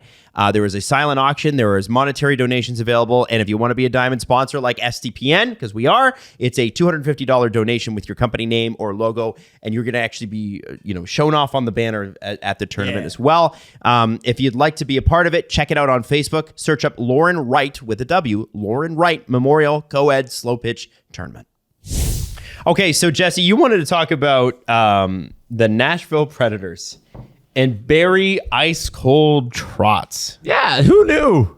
Who knew that Barry Trotz had ice in his veins? He's just pointing at it like he's fucking D'Angelo Russell. But there's no big deal here, Jesse. They only hired their head coach yesterday. Oh, yeah, and then the hours before they fired their current head coach. Like, I don't know if it's dirty. Explain this story first off, because not everybody knows it. So, Jon Hynes, the former head coach of the Nashville Predators, was let go yesterday. And the entire time that Barry Trotz, the incoming general manager, now GM of the Nashville Predators, was looking for a new head coach, Jon Hynes was employed. And yesterday we found out that he made his decision. It was Andrew Brunette, and they're bringing in Andrew Brunette. He's going to be a new head coach of the Nashville Predators. And it's not the greatest practice in the world to have your head coach sitting there while your general manager, his boss, is openly looking for his replacement and saying, hey, we're going to keep you employed. And if I don't find somebody that I like better than you, then you're still the head coach. I think if you are going to let go of your head coach for the new guy and do all of this, you let him go. Yeah. You let him go find one of the many other jobs that are on the table this offseason, because it's not really unprecedented, but it was busier than usual in the coaching carousel this season. Could have gone to Washington, could have gone to some of the other teams. And there's I thought more would come to mind. I thought you were going to list them off, but like there's more teams that are going to come up because Calgary still needs a head coach. New York still needs, even though it looks like that's going to be Laviolette. Yep. Anaheim still needs a head coach. Like Calgary. I already said that. Yeah. Even though you guys for 3 weeks thought that Sutter wasn't fired, that was weird. I forgot. It reeks of dirty business when you're treating your head coach like this when you are yourself 1 month on the job. Also, like, you're a coach. Like, wouldn't you'd think he would go above and beyond for one position in the organization, and that would be head coach. Yeah, and for somebody who's so long tenured within the game of hockey, you'd think there'd be some more respect paid to the other parties in these negotiations in searching for his replacement while he's actively employed. Let the man go search for a job if you're going to let him go. There's no reason to hold him back. It just reeks of a lot of uncomfortable conversations because he's still employed and you're actively hiring a new guy to replace him. And you're never going to see anyone criticize Barry Trotz. No, that's the thing. Like there's hints of the words that hockey people use when something's like abhorrent, but they can't say it. They're like, guy, I didn't like this. Like that's the furthest I've read and heard about how it's gone. And I know fans aren't happy with how it's kind of gone, but in terms of people within the game and media people, it's a lot of, it's not great, and then they move on to Andrew Brunette's going to be a great guy for the team and all that stuff. But nobody really wants to focus on, hey, they did Jon Hynes kind of dirty here. Now, and I just want to at least acknowledge it. Claude Loiselle and Dave Poulin were let go by Shanahan in August. And basically ghosted. Yeah. Here, my counterpoint to you, Jesse, respectfully, is it's sports. And if you have an opportunity to get better, maybe they expected Jon Hynes to be the coach. And then they thought, you know what, let's just talk to Andrew Brunette. And they're like, oh shit, this guy is way better. It could have, like, that feels sort of like it. That's how it could have been. What we learned from the Shanahan Dubas saga recently is these things happen very fast. Well, yeah, I mean, like, it took 2 seconds for him to be replaced. Yeah, and like Treliving felt like it took weeks, but ultimately I think they made their minds up very fast. Yes. Can I read to you from the Tennessean? Please. That I was reading. And please always read to us from the Tennessean. Not just today, but all days. My favorite paper, the Tennessean. Every morning I have my cup of best espresso and I read from the Tennessean. We need a photo Jesse of you. orders for We coffee. need a photo of you Best espresso. drinking a coffee in Nashville, reading the Tennessean. Oh, we're going to be there. Yeah. You can get an actual copy of the Tennessean.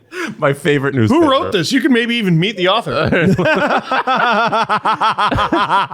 Gentryites. Oh, man. Am I Can't saying wait that? to meet Am I saying that correctly?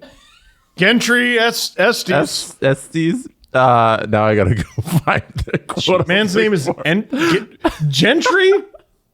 Is that what his name is? Gentry? Gentry? Gentry? I would say Gentry because that's a word. Okay, awesome. Gentry isn't. This is from the Tennessean from Gentry. Trotz said he interviewed 6 candidates and narrowed it down to 3 finalists, while still keeping Hynes in limbo as a backup option. It wasn't until Tuesday, Trotz said, that he broke the news to Hynes, finally pulling out the scissors and cutting the safety net with Hynes' seat still warm for Brunette. This is a quote from Trotz. That is very aggressive. I'm sure it happens all the time, said Trotz of interviewing head coaching candidates with Hynes still employed. I'm sure it happened here when I was here as a coach. You don't fire a coach and not have another one ready. It wouldn't be any different probably in your job. And then Gentry, our favorite writer in the world, follows up that quote from Trotz saying, actually, I hope and trust that it would be different in my job. I'd imagine you would too. And I'm like, yeah, Mr. Barry Trotz. That's not how business is done. And I hope they don't do that. It's like, listen, the cold way Adam is putting it is valid. That, listen, you're trying to run a business here. You're trying to run it as well as possible. Fuck your feelings. I'm just trying to make it so that the Nashville Predators win. Yep. But it really feels like you didn't need to do it that way. You didn't need to do it that way at all. You had 6 candidates. So, like, there was no shortage of... You're not begging people to hire the Nashville Predators. Really, he had 7 candidates because Jon Hynes was on his list. Yeah, well, he could have been the coach. Yeah, sure could have been. He could have been one of them. I think he did a decent enough job with, like, UC Saros and by the end of the season, a bunch of creative players. Mm-hmm. Like, by the He'll get a job. He'll get a job. Oh, you definitely. But by the end of the season, and no disrespect to the Preds, I know it was a lot of young guys, but, like, their roster was unrecognizable by the end of the season. Mm-hmm. Like, Phil Tomasino is, like, your most recognizable name, and he's played, like, fucking 4 games. And with the he'll get a job thing, this isn't a boohoo Jon Hynes situation because he has 1 year left on his contract. The dude is going to get his money and he can sit at home and just relax if he wants to. It's just the business side of it. I don't think Barry Trotz is like, this happens all the time.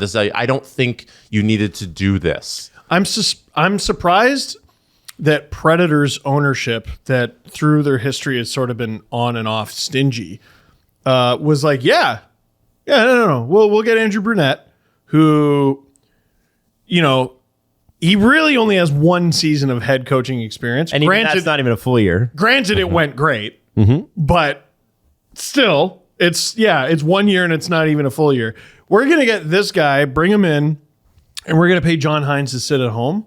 And maybe the hope is they know other teams out there like Jon Hynes and they'll take him off their hands and therefore take that contract. That's true, yeah. By the way, I was really hoping the Babcock rumors meant another team was taking his contract, but apparently it's just expiring. This is the last year of the deal, yeah. Jesus. The Babcock deal. Yeah. Will Sheldon Keefe make it to the day that contract expires? Yes, he will. We will see. Yeah, we're pretty sure he will. I had a situation once where I got hired for a job and I knew I was replacing one person. But what they didn't tell me is that day they were going to let 13 people go. God. So I walked in the afternoon to my first day on the job and 13 people that morning had been let go. So it does happen in other industries. Media is notoriously bad for that. And that was a really hard day because, you know, you're meeting all your coworkers for the first time. and I was supposed to be doing. I knew I was going to move to an evening show, but they're like, actually, we've let go of the evening, afternoon, part of the morning, and also a bunch of people at some other stations as well. You'll be doing afternoons for this foreseeable future until we can replace the afternoon show. So I did that, and I worked. We were so short-staffed that we got one day off a week for 5 months. Oh my god! And that's what it. And that you're just rolling that summer. It was bonkers. It was crazy, and so I tell you, like, it does, that sort of thing doesn't totally shock me. I understand what you're saying, Jess, but I'm like, well, I think it's, competitive industries are competitive industries. And I feel like if Barry Trotz is going to come in and make his mark, he's got to do it in a sort of a thoughtful manner on behalf of the Predators and not on behalf of Jon Hynes' future. Mm-hmm. Right? And that's where, I feel like, Jon Hynes is probably still under contract anyway, right? He'll probably get paid. Yeah, that's what I was just saying. Yeah. So it's not a boohoo Jon Hynes. Like, he still has the 1 year left. Yeah. I had a coworker who, for months and months, I was like, I don't think this person likes me. Okay. And it was like on principle. Like, I didn't, I barely had any interactions with this person. I'm like, man, they really don't like me.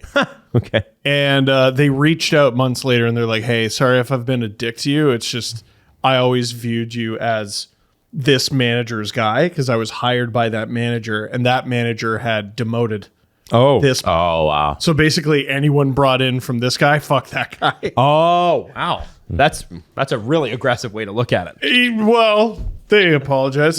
Well, that's nice. I appreciate the fact. It made me feel good to be like, okay, I was right. They didn't like me. I did get a good read on that. Yeah, It wasn't just something in your head. I was fairly certain this person hated my guts, and it turns out they did. I just think it's a fascinating start to the Barry Trotz era again in Nashville. GM era, I should say.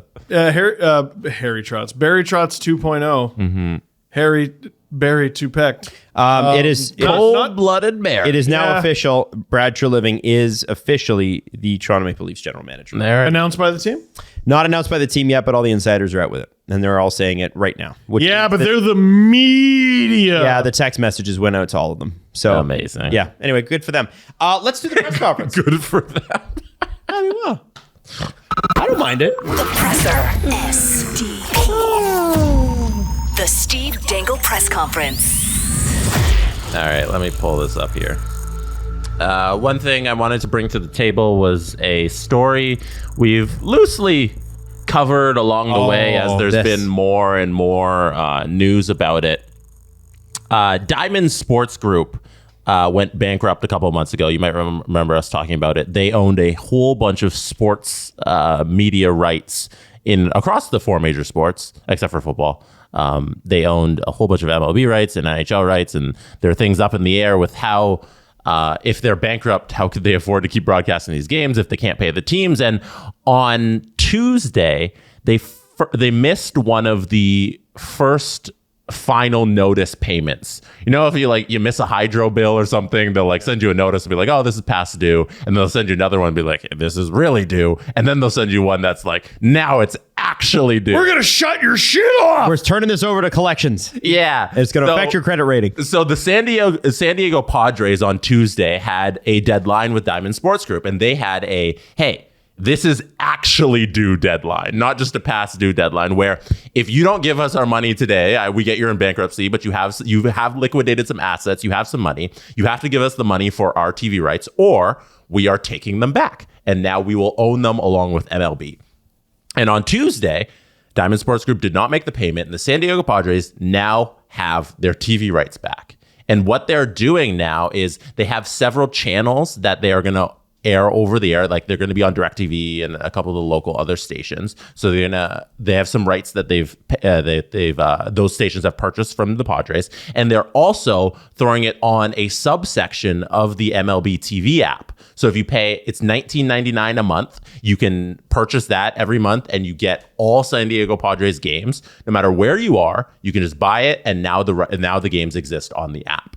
Wow! So this is the first one of the whole group. There's a whole bunch of teams. I had the list here. There's the Diamondbacks, the Guardians, the Rangers, the Reds, the Twins, They're in flux with Diamond because Diamond owns some of their rights.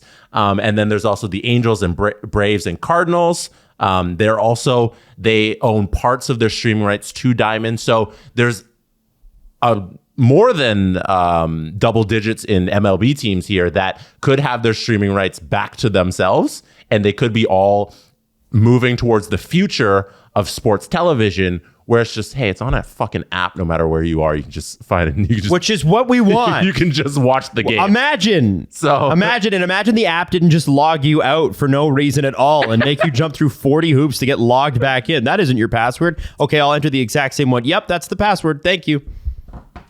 I have let me pull up the official tweet from the Padres too, because it had all the info. When are the streamers just going to pick this up, man? They just make it so much easier. Like the MLS deal is so great. You just watch whatever you want, whenever you want to watch it. And although I have to say, watching Blue Jays on Apple TV is weird because they have no commercials, but they still have commercial breaks. Yeah. And it just scans the field.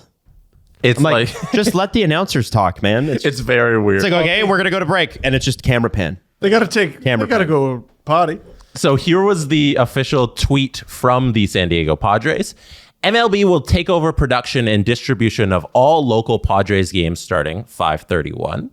The new arrangement gives fans the option to now watch on TV or stream digitally without local blackouts, subject to a national game. What? San Diegans can now watch Padres games in market, both live and on demand, through a new MLB TV single team Padres subscription. Additionally, Padres games remain available locally on TV for 2023 on the channels below, and that includes DirecTV, AT&T, Cox, and Spectrum. And it's $20 a month, all games, all season long. That's $162, free 7-day trial. Future of streaming, future of sports rights. The getting rid of regional blackouts will happen in our lifetime. I'm talking it into existence. It is the scourge of watching sports and anything. Fuck off. That's enough. That's enough. We don't need it. We've evolved past needing it. Figure it out. There's this deal and that. I don't give a shit. Figure it out. If there's a game on, I should be able to watch it. I'm a paying customer. There's a game on. I should be able to watch it. Eat shit.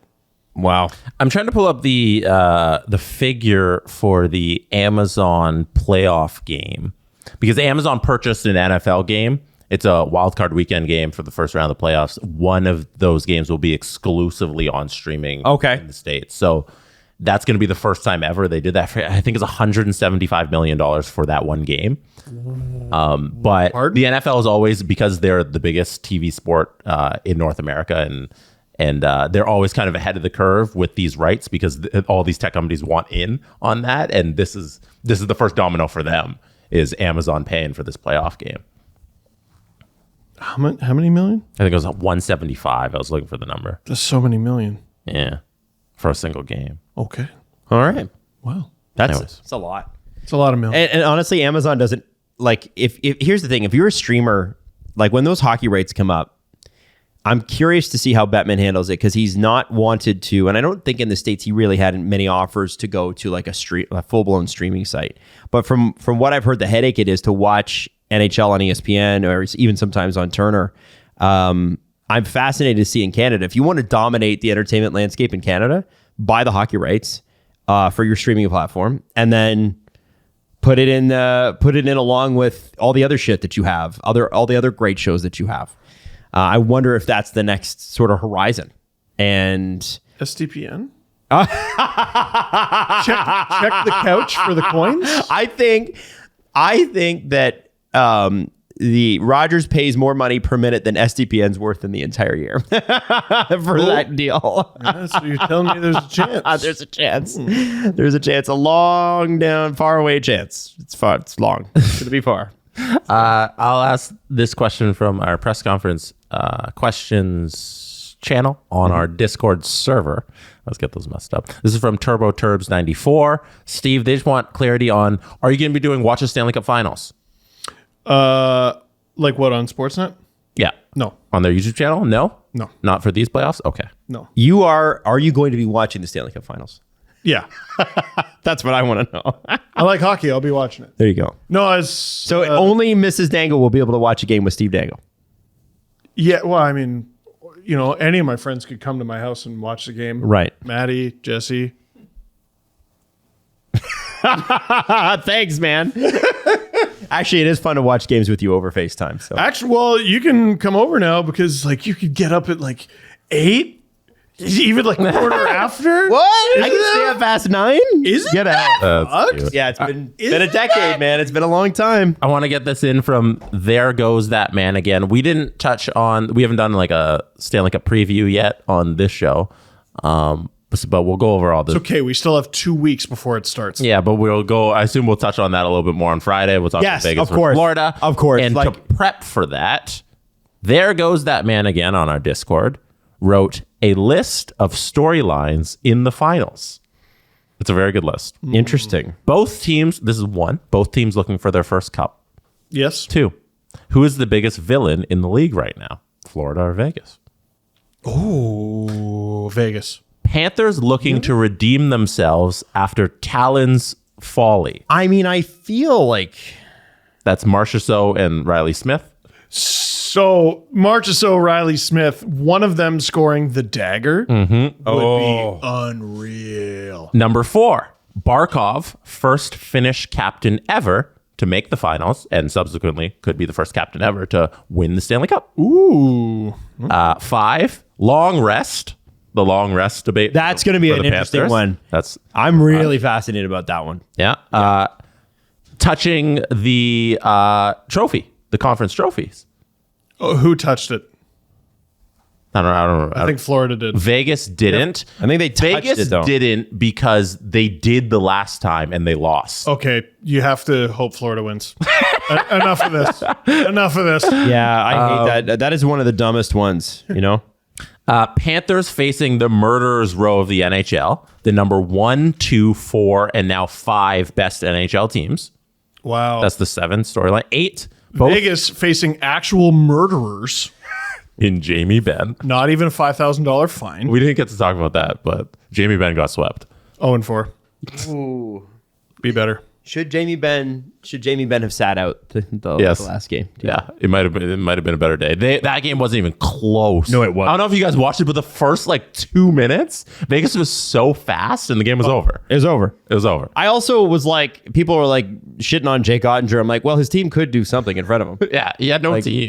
They could do anything, literally anything in front of him. No, they made Keegan Colasar look like fucking Pavel Bure. That was the thing. They Yeah. just didn't show up. They had a bad night. Vegas's fourth line might be one of the best fourth lines in the entire league. Yeah. Unreal. We'll talk plenty about that. But number 8, both teams are a large collection of cast-offs and misfits. Yes. Yep. 9, both teams significantly helped out in the community after recent-ish tragedies. Yeah. Well, that's good. true. Yeah, You yeah. want that?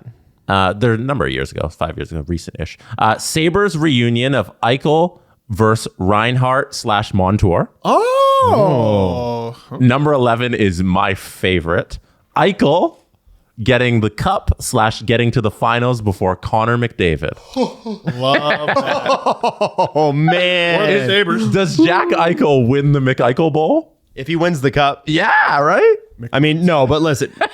No, still no. No.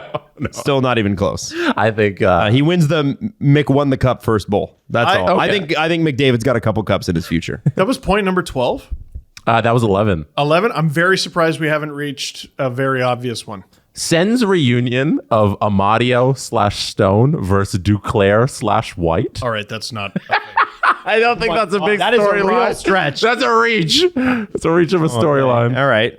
Matthew freaking Tkachuk and his business idea for mouth guard flavored bubblegum. Now you're just making them up. Has Rat Hugh Tkachuk officially inherited the NHL's title of Rat King from Marchand? No. No. Marchand is King Rat. No, Radko's always been an asshole to play against, though, and I like that. Radko? Radko Gudas. He's saying Rat Hugh Tkachuk. Ratchu Kachuk. Yeah. Oh, Adam. I got it You mixed need up, to be man. done. I'm tired. Phil Kessel When's your watch. last show? Friday? Friday. I'm free. Phil Kessel watch. Jonathan Quick watch. Alex Lyon watch. Officer Bob on the case. Yep. Mark Stone for Stanley Cup Finals performance versus Barkov for playoff Selke winner. Southernmost finals ever. Bruce Cassidy in the finals after a Boston Tears party. That's a good hashtag. Boston fired him in his fucking living room. Exactly. He got fired in his living room, and now he's in the Stanley Cup. And now he could win the Stanley Cup. Fuck you, Boston. His day with the cup needs to feature him taking a photo with the cup in the chair they fired him. Oh my God.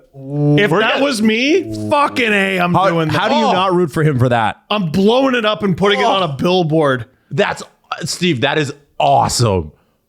Yeah. Fuck yeah. Now we're all Vegas fans. I'm signing it and sending it straight to Cam Neely. Thanks for joining my team. Me? Yeah. Paul Maurice in the finals after leaving Winnipeg. Kachuk, Bennett, and Lomberg in the finals after Calgary. Vegas Strip versus South Beach. Vacation destinations ranked. Okay, the battle of the vacay. How many fucking storylines? I think this person just missed a very obvious one, unless you already said it. One last one. All right. This is number 25. It was 25 storylines. Wow. This is Jesus. 25. By far the most important story, they say. Which team winning would embarrass the Leafs the most? Vegas. Oh, what? Florida beat the Leafs. That's not embarrassing. If they go on and win the cup, then it's not embarrassing. Because they just lost to the Stanley Cup winner. Yeah, but the Leafs... If Vegas, because then as a deluded Leaf fan, you could tell yourself, beating the Leafs... maybe they would have had a chance. Beating the Leafs is the Stanley Cup final kiss of death, though.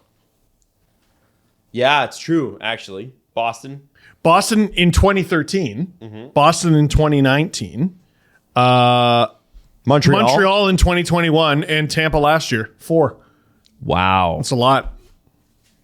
You guys didn't settle on an embarrassing. Oh, and this year they got Florida. So I still think it's embarrassing if Florida loses. It's more embarrassing if Florida loses. Or here's where it's more embarrassing for the Leafs. Vegas' Stanley Cup winning goal is scored by Michael Amadio. Or Ben Hutton. Or Phil Kessel. Or Byron Fraze. Although Phil Kessel, Phil Kessel. Michael Amadio, they gave up on like he would been a good bottom 6 option for them, and they gave up on him on waivers. What about Keefe just wouldn't play him? What if Carter Verhaeghe scores the Stanley Cup winning? Well, fuck. That was also not embarrassing. That was Lou Lamoriello's first year as GM, So dude. embarrassing. It was also like at the time. Yeah, it we wasn't got to get a over crazy- those trades. So they didn't mention the storyline you want to bring up. I feel like I must have missed it. Luongo's first ring. Oh no, that's not. No, on that's the a good list. one. Yeah, He that's a good works in the Panthers organization. That's a good one. First time back to the Stanley Cup final. Yeah, they'll give him a ring for sure. Oh, definitely. Yeah. Name on the cup. I think so. He'll definitely hoist it. Yeah, And but I don't know about name. Shed a tear. Because you got to fit the players and assist. Like, is he high enough on the What is his organizational chart Let me see. to get the name on the cup? Luongo. I don't know. I'm not doing it. I'm too lazy. It's too towards the end of the show. Adam, does Something Steve, in the front office. If the Leafs win the Stanley Cup, does Steve get a day with the cup? Yes.